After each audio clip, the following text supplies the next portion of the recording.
Bonjour tout le monde. Nous attendons encore quelques secondes, hein, le temps des derniers peut-être retardataires. Je me présente. Donc, je suis Nordine Naïd-Bouddha, avant-vente Azure pour Comsoft, consultant également. Donc, aujourd'hui, c'est donc moi qui vous ferai cette présentation euh, par rapport à Azure. Est-ce que tout le monde m'entend bien? Est-ce que vous voyez comment dire, la page d'accueil? Si vous pouvez envoyer un petit message par chat, si c'est le cas.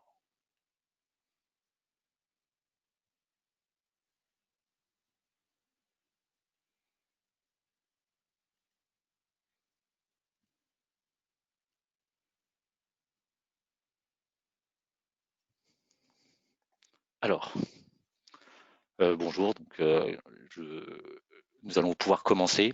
Je vais couper la caméra, donc pour un problème de bande passante, si vous comprenez bien. Mais donc, on va pouvoir commencer. Je pense que c'est le moment.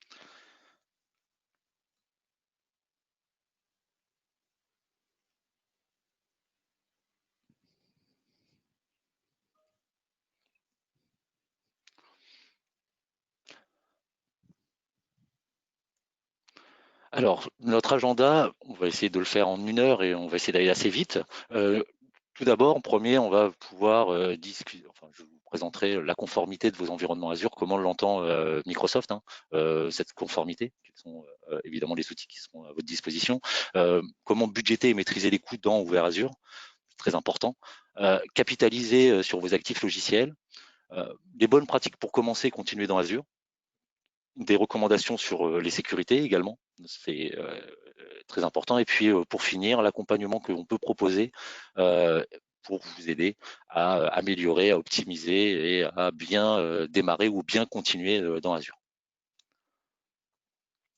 Tout d'abord, concernant la conformité de vos environnements Azure, la conformité prend un sens assez large, mais au départ, on va pencher pour la conformité légale, hein, la conformité dans le vrai sens du terme, et on va prendre en compte certains domaines et des tâches précises. Donc ça, c'est pour bien commencer dans Azure, pour éviter évidemment tout problème particulier.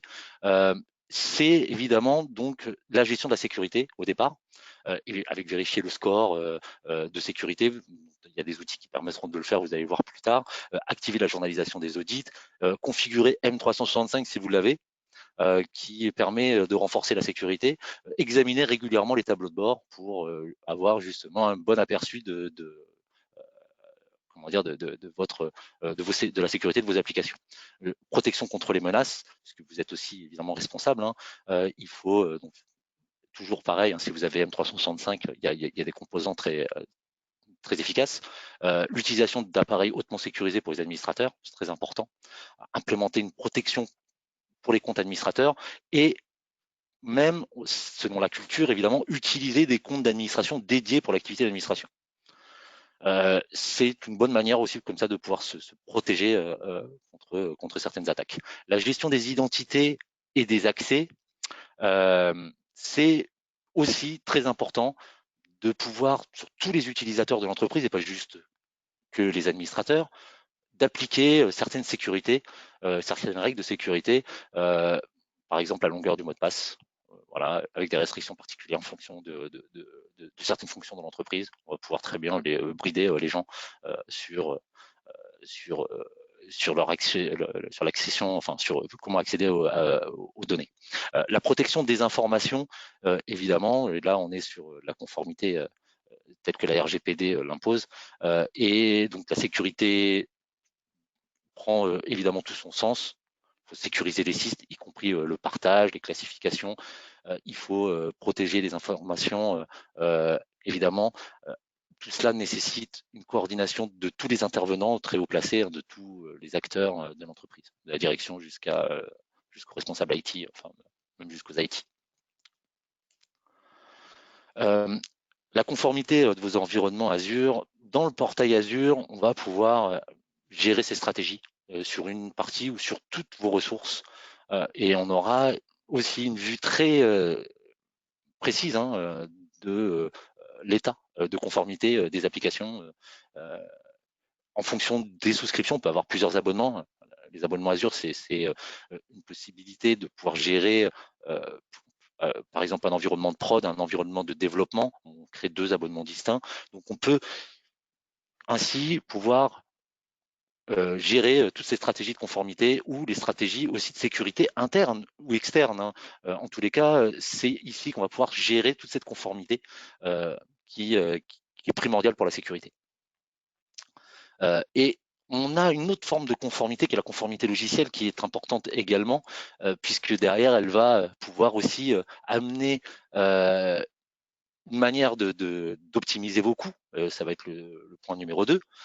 Si on prend le type d'utilisation de vos softwares, Windows et SQL, on va s'attarder sur cela principalement, puisqu'on est là pour parler d'Azure et donc c'est Microsoft. On aura là le choix de savoir ce qu'on va l'utiliser on-premise et ce qu'on sera plutôt dans le cloud. Toujours réfléchir à cette utilisation, ce que l'on va en faire. Le type d'acquisition très important, puisque si évidemment ces licences ont été achetées avec une software assurance, les initiés des contrats en volume savent de quoi je parle. On a un bénéfice dans cette assurance qui sera important à prendre en compte, comme la mobilité ou l'Azure hybride bénéfice quand on est dans Azure. Et c'est le principe bien sûr, de pouvoir capitaliser sur ces actifs logiciels. Et vous allez le voir, c'est un sujet qu'on va aborder juste après.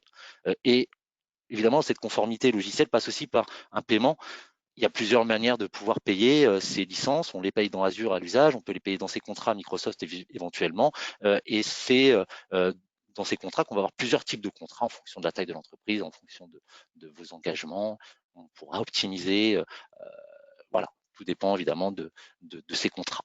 Là, c'est un sujet très vaste, mais qui est important à prendre en compte, ces fameux contrats Microsoft, qui restent toujours d'actualité. Budgéter et maîtriser le coût, qui est vraiment, je pense, le sujet principal, avec la sécurité évidemment, mais le coût reste quand même, pour moi, un sujet extrêmement important, peut-être le deuxième. C'est donc la possibilité de pouvoir prendre en compte en fait les différents scénarios. Soit vous êtes déjà dans Azure et l'idée c'est d'optimiser, on verra ça après, soit vous ne l'êtes pas et vous avez comme projet de pourquoi pas passer dans le cloud certaines parties de vos serveurs ou de vos VM, ou toutes, comme vous voulez. Donc là, ça passe par évidemment un assessment. On va déployer un outil d'inventaire. Alors, soit vous, soit le partenaire que vous choisissez, mais qui pourra extraire des informations pertinentes sur les performances uniquement. Il n'y a pas de données. On a très peu de chances, sauf si on fait tourner l'outil sur plusieurs jours, plusieurs semaines, d'avoir une idée aussi de l'usage.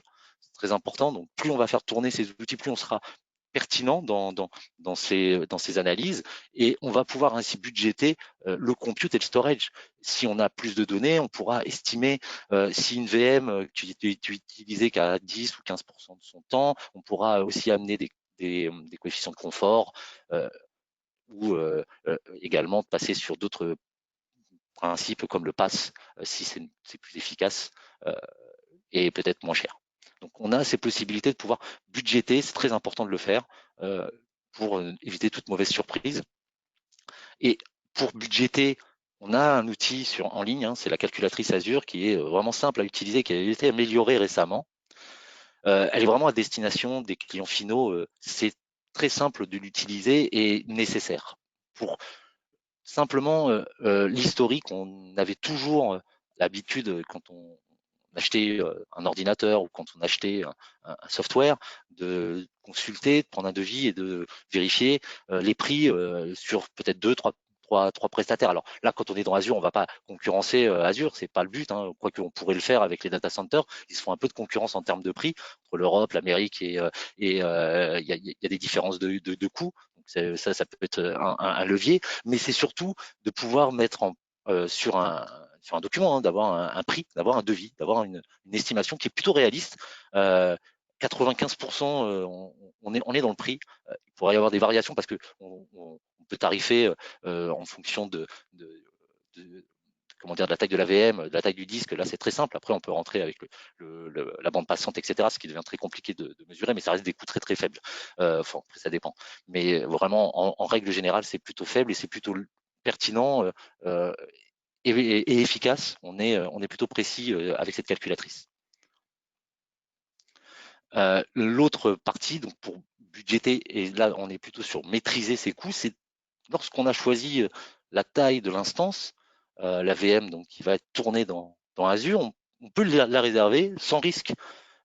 On la réserve 1 an, on la réserve 3 ans, on peut économiser jusqu'à 72% selon la VM, hein, c'est pas garanti sur toute la taille de VM, mais c'est une économie importante, sachant qu'elle n'est pas du tout bloquante, c'est pas rédhibitoire, on peut évidemment échanger une réservation pour une autre réservation si l'on veut, dans le même type. On a des familles, des séries, mais on peut changer dans ces séries, on peut évidemment les changer dans tous les cas de figure, ça passe par un mécanisme, mais en tous les cas on peut le faire. Mais on peut aussi se faire rembourser si jamais on arrête. C'est tout à fait possible. On aura 12 mois pour dépenser les sommes qui vous seront rendues. Donc il n'y a aucun risque, il n'y a aucun vice caché à prendre des réservations le plus vite possible. Parce qu'on sait ce qu'on veut comme taille de VM, même avant, on pourrait commencer à réserver si on voulait, mais on peut très bien attendre un peu, histoire de voir si on a notre vitesse de croisière, parce que il est clair qu'on peut aussi arrêter, redémarrer des VM, ça permet de pouvoir aussi optimiser plutôt que de réserver. L'idée étant de faire une étude à chaque fois, ce qui peut être intéressant. La capitalisation sur les actifs logiciels est un levier important aussi. On a dans certaines entreprises un gros historique de licences dans les accords entreprises ou dans les contrats select dans lesquels vous avez une software assurance. D'autres sociétés qui ont des contrats peut-être open value ou autres ont aussi des serveurs avec cette software assurance, mais on peut aussi en acheter de nouveau. L'idée, c'est de consulter un revendeur comme Soft, par exemple, pour avoir un prix. On a des commerciaux chez nous qui seront ravis de vous envoyer un devis sur le coût de licence Windows Server dans les différents types de contrats pour pouvoir après l'estimer, puisque dans la calculatrice, on pouvait aussi calculer très simplement le coût de l'OS. Donc vous aurez très facilement la possibilité de le comparer. Et c'est très important, ça peut faire des économies dans certains cas. Ces actifs logiciels donc sont souvent liés au contrat de licence en volume, principalement, d'ailleurs quasiment. Il n'y a pas d'autres. Il y a des contrats comme l'OEM où vous avez les boîtes, mais c'est des contrats qui ne sont pas destinés aux entreprises en général. Enfin, l'OEM étant vendu plutôt directement avec une machine et qui ne comprend pas ses bénéfices de mobilité. Capitaliser sur les actifs logiciels, donc c'est comprendre les mécanismes de software assurance pour Windows Server et SQL Server essentiellement. Donc il y a plusieurs clouds, hein. Il y a Azure évidemment, il y en a d'autres. Il y a aussi des data centers privés, hein, des clouds privés. La mobilité de la licence, donc avec la software assurance, permet d'aller chez tous les data centers, tous les partenaires autorisés. C'est une installation unique, c'est-à-dire que vous ne pouvez pas l'installer aussi bien on-premise que dans le cloud. C'est soit vous l'installez dans le cloud, soit vous l'installez on-premise. La licence, quoi qu'il arrive, dans n'importe quel cloud ou chez vous. Et évidemment, il n'y a pas de délai, donc c'est instantané. Si vous l'avez installée dans un cloud, il faudra la désinstaller immédiatement de votre parc on-premise. Ça concerne Windows et SQL uniquement, encore une fois, je le répète. Azure Hybrid Bénéfice, donc c'est un bénéfice propre à Azure, hein, mais qui ressemble énormément à la mobilité. Donc, la version Data Center permet une utilisation double. Donc, on peut utiliser sa licence Data Center toujours dans son data center, toujours dans son serveur on-premise, mais on pourra aussi l'utiliser dans le cloud. Vous avez 16 cœurs chez vous, vous pourrez mettre une VM de 16 cœurs dans Azure ou deux VM de 8 cœurs. Évidemment, il n'y a pas de délai dans les périodes de migration puisque finalement, vous pouvez utiliser la version dans les 200. Donc, là-dessus, c'est sans limite. La version standard, elle, par contre, elle est limitée à une utilisation soit on-premise, soit dans le cloud. Il y a ensuite 31 jours pour faire cette migration. Il y a des petites nuances sur la taille des VM, puisque une VM dans Azure, c'est 8 cœurs. C'est des sujets qu'on pourra détailler sur peut-être d'autres webinars, mais l'idée, c'est avec la version standard, c'est soit de l'installer on-premise, soit de l'installer dans le cloud. Azure Hybrid Bénéfice pour SQL Server, c'est la même chose que pour la version Windows standard. Hein. En quelque sorte, vous avez juste 180 jours pour faire votre migration. Donc pendant 180 jours, vous pouvez installer la version SQL Server aussi bien dans votre serveur on-premise que dans le cloud. Le temps de faire votre migration. Les règles d'usage sont les mêmes, donc il faut couvrir 4 cœurs SQL dans Azure. Si on fait une VM SQL IaaS, si on est dans du PaaS SQL, on peut aussi utiliser son bénéfice Azure Hybrid. Dans ce cas-là, un core égale un vCore. C'est des détails très importants parce que le coût de la licence SQL est très cher. Donc l'Azure Hybrid bénéfice, BYOL, si on veut l'appeler, c'est venir avec sa propre licence. Hein. C'est une économie sur le coût de la licence. En tous les cas de figure, quand on a une bonne négociation avec un contrat Microsoft, on peut optimiser sur les coûts de Windows très facilement. Donc on voit bien que on va avoir que le coût de l'infrastructure à payer, donc une économie qui va faire qui a du sens. Et si cette infrastructure en plus on la réserve, bah, vous multipliez comme ça l'optimisation. Donc pour une bonne pratique, pour commencer dans Azure, voire même pour continuer, hein, donc nous, on a abordé le coût c'est très important. La gestion et du coup et l'optimisation du coût. Donc tous les outils de surveillance vont être là pour vous aider justement à avoir le contrôle hein, sur tout ça. Hein. On peut mettre des alertes, on peut mettre des quotas, on peut avoir des différentes manières de pouvoir gérer les coûts. Et puis surtout, voilà, je vous ai montré donc la calculatrice est très important de l'utiliser pour avoir justement cette bonne budgétisation avant le déploiement. DevOps, hein, c'est un process, donc ça fait l'objet d'un webinaire entier, mais très important de mettre en place des process d'opération, d'éviter les goulots d'étranglement, d'éviter aussi des process inutiles, redondants. Donc, on passe par l'automatisation des microservices, mais c'est pas une obligation. C'est pas aussi lourd que l'on veut le DevOps, c'est comme on veut. Mais l'idée, c'est de faire communiquer les gens pour éviter justement qu'il y ait trop de perdition, de perte de temps et donc d'argent. La résilience qui est une notion primordiale, hein, de toute façon. Donc là, on peut utiliser des services comme Azure Site Recovery, très bien fait. Si on veut, comment dire, on a la possibilité de l'essayer pendant 30 jours gratuitement. L'extensibilité, on a une manière simple de pouvoir monter en gamme dans les VM. Quand on est dans une architecture de VM classique, ça nécessite un arrêt, un redémarrage. Mais si on prend le service Scal7 qui existe évidemment, ce Scal se fait automatiquement. Donc on peut avoir plusieurs options, de pouvoir monter, de varier en fonction de la charge, donc de descendre les coûts. Pour le pass, par exemple, ça peut se faire automatiquement. Donc, si on n'est plus en IaaS et qu'on passe en pass, c'est très important. Et la sécurité, donc, puisque on en parlait, c'est gérer toute la protection des applications, des données et vous protéger contre les menaces et les attaques. Un schéma simple hein, d'architecture de machine virtuelle. Voilà, donc comment on peut imaginer donc une architecture cloud classique VM. Il y a plein d'autres modèles hein, qu'on va pouvoir retrouver sur le site Microsoft. C'est un modèle plutôt simple à comprendre. Donc on y voit tous les intervenants, on voit évidemment les différentes couches. Hein. Donc la possibilité de pouvoir y associer même des disques physiques. Donc on a comme ça donc l'ensemble de manière simple, hein, des services qui vont être mis en place pour une machine virtuelle.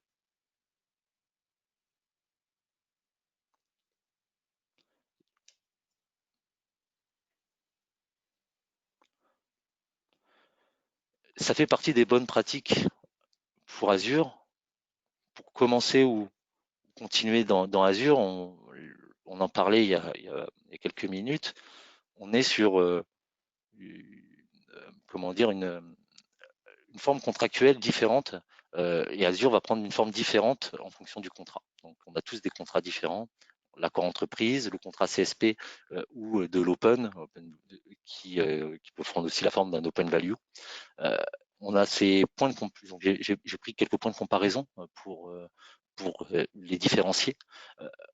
Et on va retrouver que le CSP, le contrat qui permet d'avoir le plus de souplesse, hein, puisque vous payez à l'usage. Alors, il y a une autre manière de l'acheter, hein, c'est le pay as you go via la carte bleue sur le site Microsoft. J'en ai pas parlé puisque c'est indépendant des partenaires, mais c'est une manière aussi de pouvoir consommer Azure. Vous vous allez sur le portail Microsoft et vous mettez votre CB. Ce qui n'est pas idéal en soi, mais c'est une possibilité. Vous avez là une vue donc des différentes contraintes. Par exemple, dans l'accord entreprise, il y a un engagement minimum de 1 000 € par an. C'est le minimum hein, quand on a déjà un AE, donc approvisionné pour ouvrir Azure, il faut s'engager 3 ans. Il n'y a pas de support inclus, donc c'est un support qu'il faut payer en plus, qui est disponible, et on peut ajouter du crédit, mais on a la possibilité d'être facturé aussi en dépassement. Donc on a les deux possibilités. Si on n'aime pas recevoir des factures, on peut très bien budgéter et allouer un crédit sous forme de bon de commande, hein, ou alors vous vous laissez faire et puis vous recevez des factures tous les mois. C'est un contrat qui fonctionne très très bien pour Azure, qui n'a pas les contraintes de 1 000 € sont vite dépassées parce que les coûts, ces 1 000 € par an, sont vite absorbés les premiers jours hein, lorsqu'on a une consommation d'Azure. Ça va assez vite. Ensuite, on peut budgéter des grosses sommes, les mettre en place, peut-être négocier. C'est des choses qui peuvent se faire. Le CSP, donc là, on voit bien que on a une facture mensuelle, quoi qu'il arrive, ça sera prélevé. C'est payé au fur et à mesure, il n'y a pas d'engagement. Tous les services, presque tous les services sont disponibles. Il manque encore quelques services. C'est 98% des services sont là. Faut un peu de patience pour que tous les autres arrivent, mais ça veut dire bien au fur et à mesure. Le support, c'est un support premier, c'est notre support du partenaire. On est Gold, on a des techniques, qui sont donc sur notre data center, qui gère le premier niveau, mais on a aussi le support Microsoft premier qui fait partie de notre contrat, donc qui sera à disposition des clients dans le CSP. Donc on a un niveau de support inclus. Ce qui est intéressant, c'est que là, vous n'avez aucun engagement. Donc si demain vous arrêtez Azure, vous arrêtez Azure. Vous ne paierez plus rien, tout simplement. L'open, j'en parle, mais c'est un contrat qui peut avoir encore un peu de sens. Il faut provisionner par tranche de 84,33 €, donc ça c'est le ticket. Vous avez 12 mois pour les consommer. Il n'y a pas de possibilité de dépassement. Vous pouvez tout faire, mais par contre il faut allouer le crédit qu'il faut. Donc il faut toujours provisionner. Mettre de la prod dessus, c'est risqué si on tombe sur des moments critiques où votre commande n'a pas été réceptionnée, pas été traitée. Voilà, faut prendre en compte hein, que comme on n'a pas sur de la commande automatique, ça passe par un revendeur, donc il y a une transaction, il y a un délai de traitement, même chez vous peut-être, de traitement des commandes. C'est un peu plus difficile à gérer si on veut l'utiliser pour de la prod. On crée des alertes très tôt pour éviter de se retrouver bloqué, parce que là, s'il n'y a plus de crédit, tout s'arrête. Pour des environnements de développement, ça peut être pas mal. Pour des environnements contrôlés, type formation ou autre, ça peut être intéressant, ça peut avoir du sens. Dans ce cas-là, on peut le préconiser, oui, c'est possible. Mais pour de la prod, à éviter.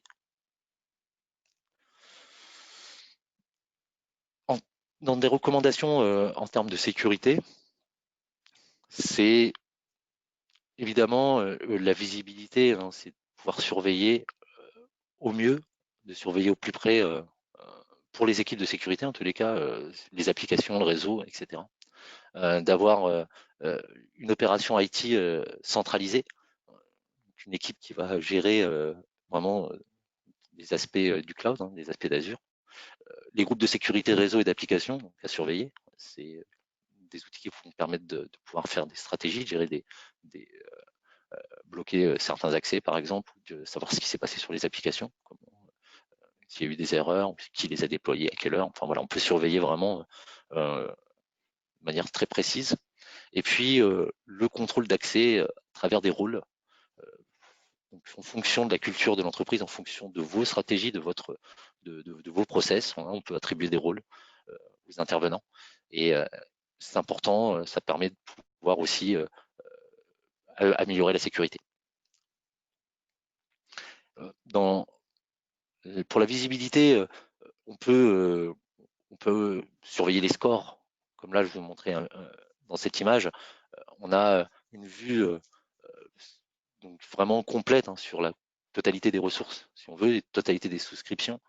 On aura comme cela une vue très précise hein, des problématiques. Bon, là, j'en ai fait exprès, évidemment, il y en a plein de rouges. C'est pour montrer qu'on va avoir une action. Et donc, les équipes de sécurité qui soit sont en mode lecture seule pour éviter, puisque ce sont des gens qui peuvent être risqués, soit ce sont des administrateurs, puisque nativement ils vont être administrateurs, mais bon, on peut consulter uniquement cette partie-là. On peut avoir juste des droits pour consulter ça, comme ça, et d'éviter d'avoir des droits pour agir, mais tout est possible dans Azure. En tous les cas, ce qui est important, c'est de pouvoir visualiser ça et d'avoir une vue précise des risques et donc des menaces et des recommandations sur le nombre voilà, de problèmes qu'on rencontre sur les ressources. Sur les groupes de sécurité réseau, idem, on peut rajouter des process et des stratégies, des règles de sécurité qu'on peut mettre sur les trafics entrants, les trafics sortants. On a les possibilités de surveiller évidemment ce qui se passe. Là aussi, c'est une notion importante et plutôt essentielle, mais on l'a sur Azure à travers du portail. De cette manière-là, on a un accès pour vraiment visualiser toutes les problématiques de sécurité réseau sur l'ensemble des ressources de la même manière ou sur une seule ressource. Enfin, on peut segmenter comme l'on veut. C'est ici, donc sur ce portail, comme on le voit, on a plusieurs solutions, la possibilité de rajouter des stratégies. Des stratégies peuvent être disponibles aussi sur le portail Microsoft, des stratégies qu'on peut répliquer, qui sont communes à plusieurs clients, qui peuvent très bien être comment dire, prises comme base, et puis vous permettre de pouvoir bien aborder tout ça. De la même manière, on a des groupes de sécurité d'application. Là, les personnes à qui on va donner un droit sur ce groupe d'accès, sur ce groupe de sécurité, qui vont pouvoir lire évidemment les problématiques qui ont été liées, qui sont liées au déploiement d'une appli ou à son utilisation ou à son installation. Là aussi, on peut élargir le scope à plusieurs abonnements. On a la possibilité de le réduire aussi qu'à un seul groupe de ressources, mais c'est important aussi, moins important que le groupe de sécurité réseau, mais également pour avoir une vue justement sur toutes les applications et sur les activités de tout le monde, enfin de ceux qui vont en tous les cas pouvoir déployer et utiliser les applications dans le cloud. Derrière des déploiements d'applications, ça peut engendrer des coûts. Donc c'est pour ça que c'est important de pouvoir surveiller, même si en termes de sécurité tout le monde est d'accord, il y a quand même des coûts associés, donc il y a toujours besoin d'avoir un peu de surveillance. La confiance n'exclut pas la surveillance. Donc on revient sur ce que je disais, donc la visibilité de l'activité globale sur tous les abonnements. Avec ici, on peut évidemment, on le voit bien, identifier les personnes qui sont à l'origine des actions. Donc c'est juste un outil de surveillance qui permet d'être sûr. On peut avoir des messages d'erreur ici aussi, quand il y a eu des erreurs, mais voilà, qui peut permettre d'être sûr que tout se fait correctement et qu'il n'y a pas de problématique. Ces notions-là, évidemment, sont plutôt relativement simples à mettre en place dans Azure au travers du portail. On peut le faire aussi autrement, mais déjà, si on veut utiliser juste l'interface graphique, c'est assez simple à mettre en place.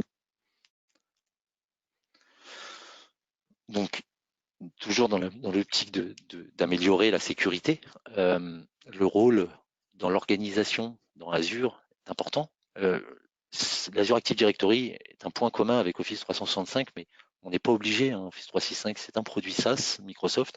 Si on est sur Azure, sur Google Mail, c'est pas un problème. L'Azure Active Directory peut gérer les identités même d'autres fournisseurs de solutions.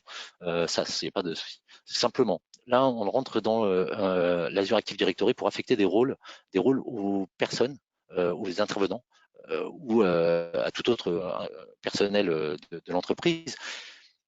Ça dépend de la culture, encore une fois, ce que je disais au début, ça dépend des process, ça dépend de l'entreprise dans laquelle vous êtes. Si c'est une coutume de donner des rôles aux gens, si c'est pas le cas, mais en tous les cas, ça permet d'ajouter un peu plus de sécurité. Donc, quand on a un rôle d'administrateur ou quand on a un rôle d'utilisateur, on est segmenté en tant qu'administrateur ou en tant qu'utilisateur. Et du coup, si on sécurise des applications ou si on sécurise des ressources uniquement en accès à telle ou telle population, ça simplifie un peu le process, mais c'est aussi, ça sécurise, puisque derrière, on va pouvoir donner des autorisations spécifiques, momentanées, additionnelles à certaines personnes, parce qu'elles n'ont pas le droit irrité de le faire. Donc, on ajoute ainsi un peu plus de sécurité. on voit qu'on a des rôles très spécifiques dans l'Azure Active Directory, hein, un rôle d'administrateur Azure DevOps, d'application cloud, l'administrateur d'authentification. Donc, ça peut aller très très loin en termes de rôle. Et on peut ajouter évidemment plusieurs rôles, hein. Une personne peut avoir plusieurs rôles dans l'entreprise. Mais encore une fois, c'est propre à une culture. Chacun voit ses process. L'Azure AD donc, va gérer les identités. L'Azure AD va permettre de sécuriser les comptes d'accès. Et donc, c'est à travers ça qu'on va vraiment manager tous les process et toutes les authentifications MFA, par exemple. C'est à travers Azure Active Directory qu'on va le gérer.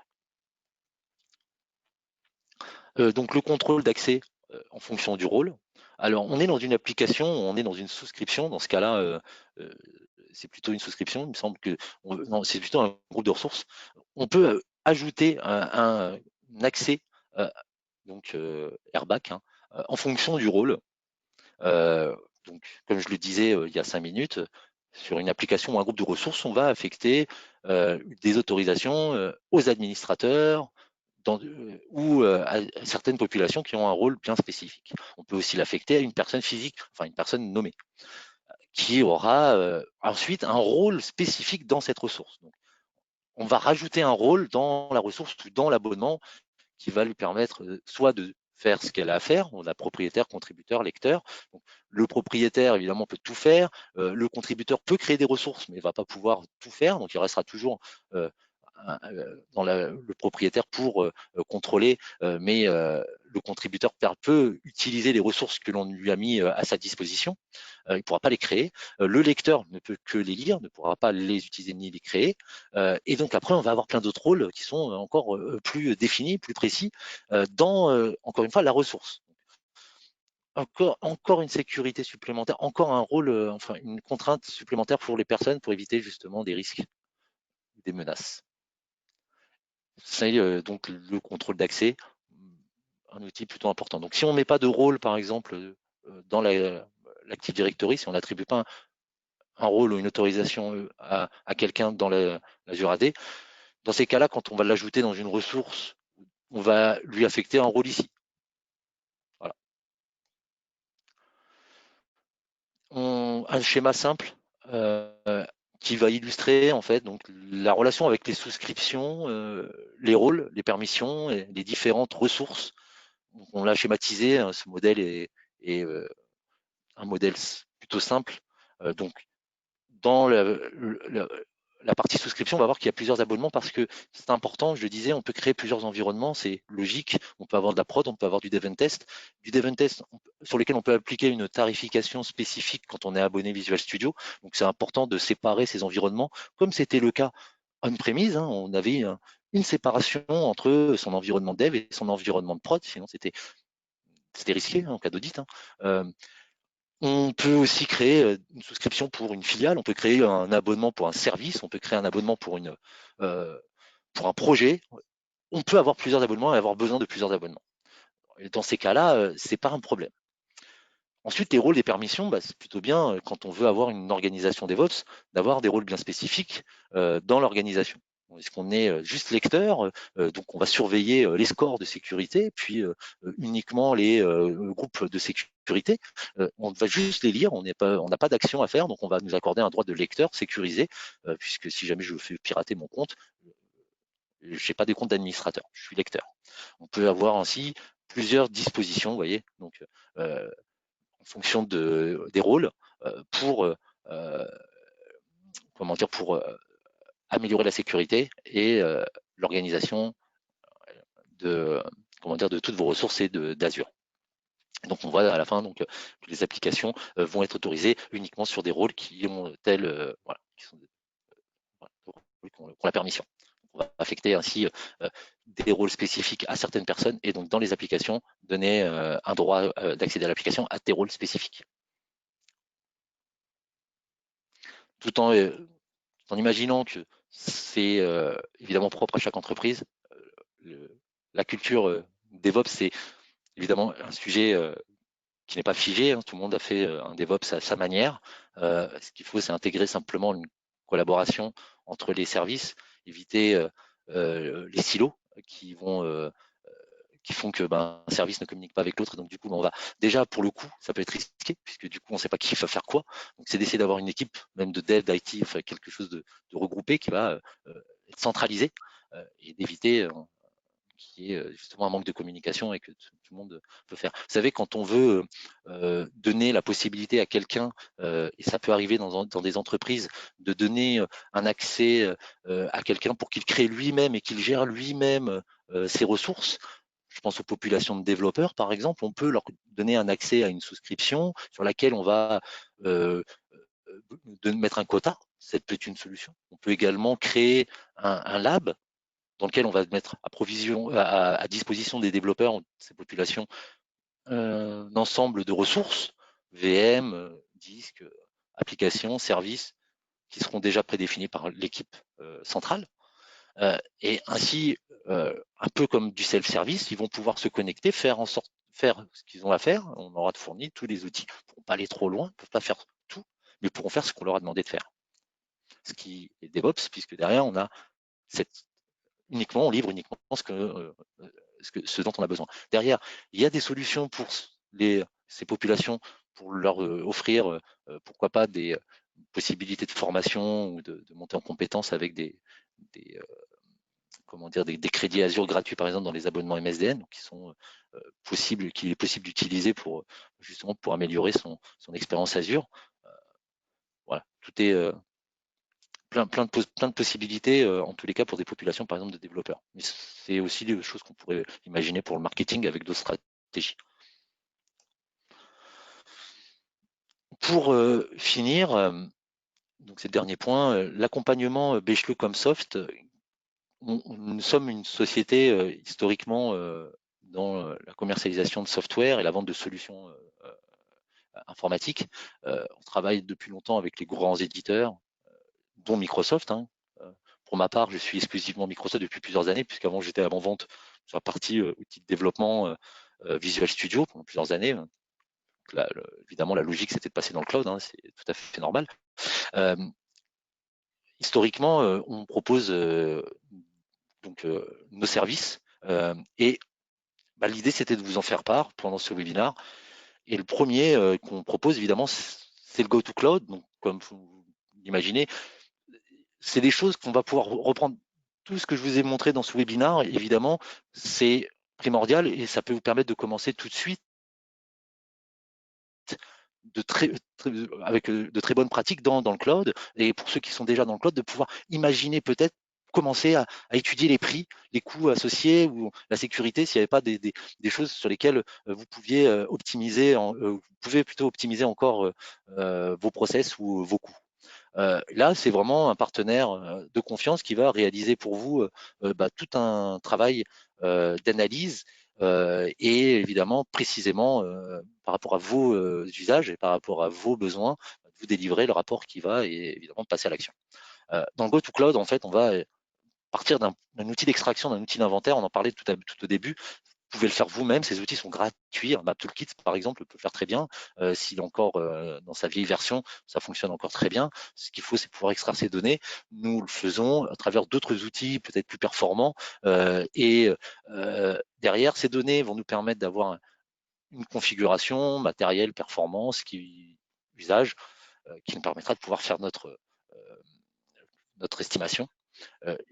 Cette analyse, évidemment, ça prend plusieurs jours, ça ne se fait pas comme ça en un clic. Et même si derrière, vous pensez que l'automatisation par rapport à certains services peut se faire, il y a toujours des détails très, très particuliers. Donc, il faut toujours une analyse vraiment humaine des usages pour être vraiment pertinent et juste dans l'estimation. Donc, surtout quand on parle de service pass ou des réservations ou de l'Azure Hybrid Bénéfice, où là, on peut optimiser énormément d'argent. L'analyse de la conformité des licences, on en parlait, la mise en place de certains marqueurs dans Azure, le cas échéant où Microsoft viendrait vous demander si vous aviez vraiment la licence Microsoft, parce qu'on n'est plus dans du déclaratif. Effectivement, il faut avoir des moyens de pouvoir prouver qu'on a acheté cette licence, et donc des conseils sur la gouvernance.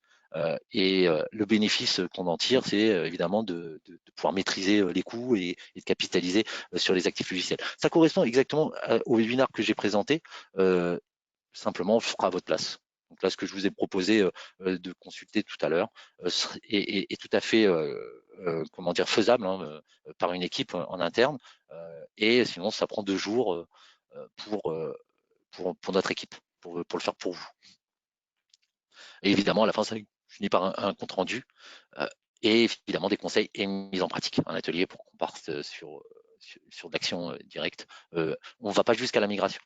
Il ne s'agit pas d'être votre partenaire pour migrer, mais de faire tout l'assessment préalable, de vous donner toutes les billes, tout ce qui va être possible de migrer, ce qui va devoir être retravaillé, etc., etc. On vous donne l'assessment et après, soit vous migrez vous-même, soit vous faites appel à une entreprise qui fera la migration pour vous.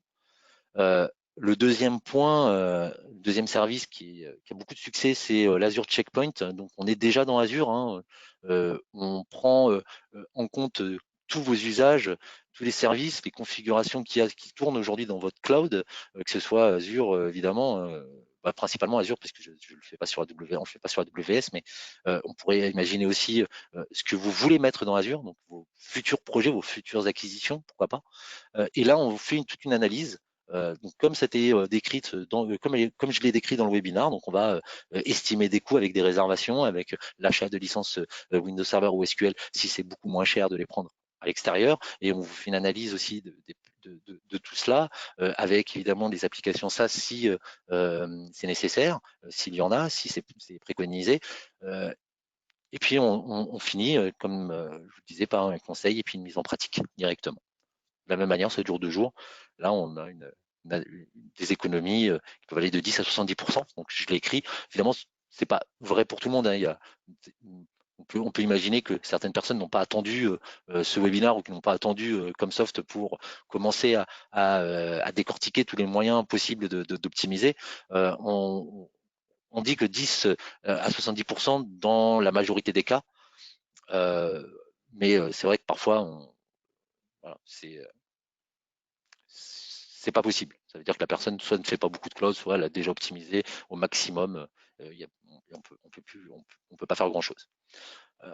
Le dernier accompagnement que l'on propose, c'est du DevOps. Alors, je suis une certification DevOps délivrée par DevOps Institute sur cette partie. Je propose pas non plus de faire un process DevOps. On propose pas de faire de vous inculquer une culture DevOps. C'est pas le but. Là, on parle vraiment d'Azure DevOps Server, d'Azure DevOps Service, donc pour les populations de développeurs qui sont abonnés Visual Studio, qui utilisent logiquement peut-être Team Foundation ou Azure DevOps, qui rencontrent des difficultés sur l'authentification, sur l'utilisation des services Azure DevOps, donc le cloud, sur le licensing, sur les configurations avec le cloud, donc la mise en place de l'Azure Active Directory. Des petits détails très importants qui deviennent de gros problèmes finalement. Donc si tout cela chronophage pour l'entreprise, une prise de risque parce qu'ils ne veulent pas d'interruption de service, c'est un service qu'on propose également. Derrière ce service, c'est une journée de service qui est mis en place pour mettre en place cette solution. Donc, il ne s'agit pas de migrer un TFS vers Azure DevOps non plus, hein, mais vraiment de mettre en place la solution et les connecteurs. Mais après, je pense que une fois qu'on aura donné les informations et l'intelligence, les développeurs seront migrés eux-mêmes. C'est pas très compliqué. Depuis TFS 2015, la migration est relativement simple. J'avais peur de ne pas pouvoir finir à temps, mais je pense que j'ai été même trop vite sur tout cela. Je pense qu'on va se laisser un peu de temps. Donc, dernier slide, en l'occurrence, c'est donc nos offres de services qui sont disponibles sur le marketplace Azure, qui est important, parce qu'on va y retrouver ce Azure Marketplace, tous les éditeurs ou les partenaires Microsoft. Et si on prend ce marketplace comme un outil pour savoir comment fonctionne l'éditeur en question. Par exemple, si vous avez besoin d'un logiciel Oracle, Red Hat, voire même Windows sur le Azure Marketplace, vous aurez cette fiche, vous aurez les détails, vous aurez comment dire, les prix vraiment importants. Et on a aussi une partie service dans ce Azure Marketplace Et dans cette partie consulting, donc on a mis nos offres qui sont disponibles. Donc là, on voit bien qu'on récolte compétences pour les cloud platforms. Donc c'est juste un outil visuel, hein. On voit que j'ai mis les prix, hein, pour le Azure Checkpoint ou le Azure GoToCloud, on est aux alentours de 1900 euros. Pour le DevOps Starter, c'était 900 euros. C'est donc sur ce type de produit, par exemple, beaucoup d'entreprises sont partenaires, hein, Microsoft, et Microsoft favorise du co-selling en ce moment. Donc préalablement, on avait du partenariat qui était, je ne vais pas le critiquer, mais on offrait des licences, puis des packages marketing, mais on n'avait pas forcément une action vraiment de partenariat avec l'éditeur, sauf certains grands éditeurs ou SS2I qui pouvaient, elles, travailler vraiment dans une interaction. Nous, on avait vraiment une interaction avec Microsoft, hein, mais certains partenaires, on avait très peu. Aujourd'hui, tout est remis à plat.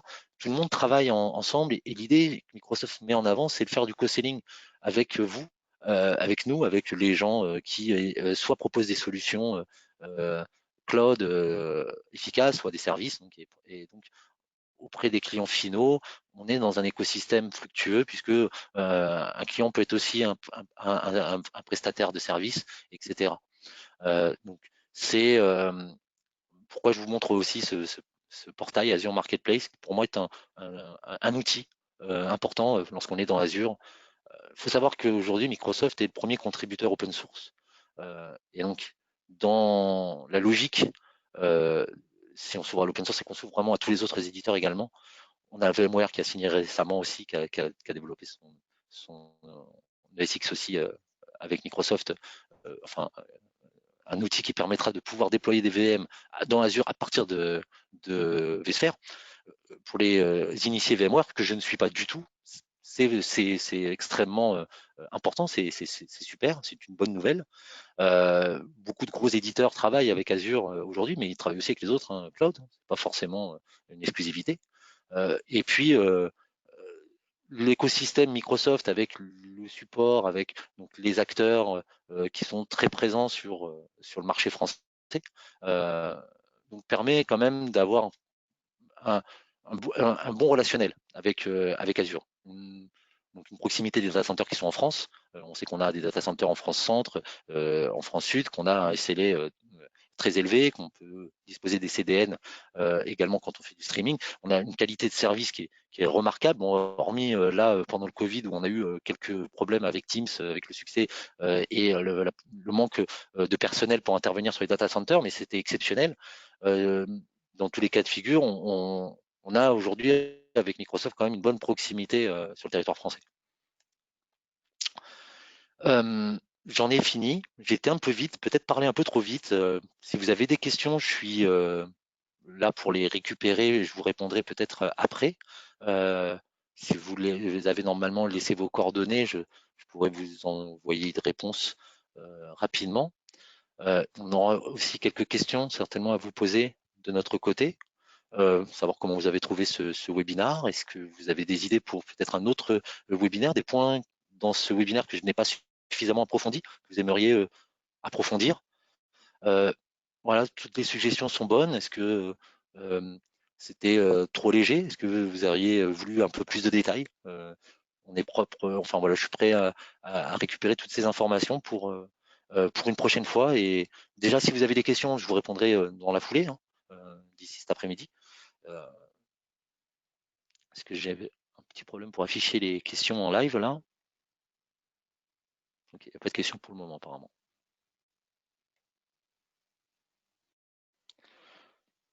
Ok, bah, je vous remercie tous pour votre attention. Euh, et à très bientôt. N'hésitez pas à nous contacter. Si vous connaissez Comsoft, vous avez certainement un commercial chez nous. N'hésitez pas. Et si vous avez des questions, voici mes coordonnées. Vous pouvez m'appeler en direct ou m'écrire. Je suis à votre entière disposition. Merci à tous. À très bientôt. Au revoir.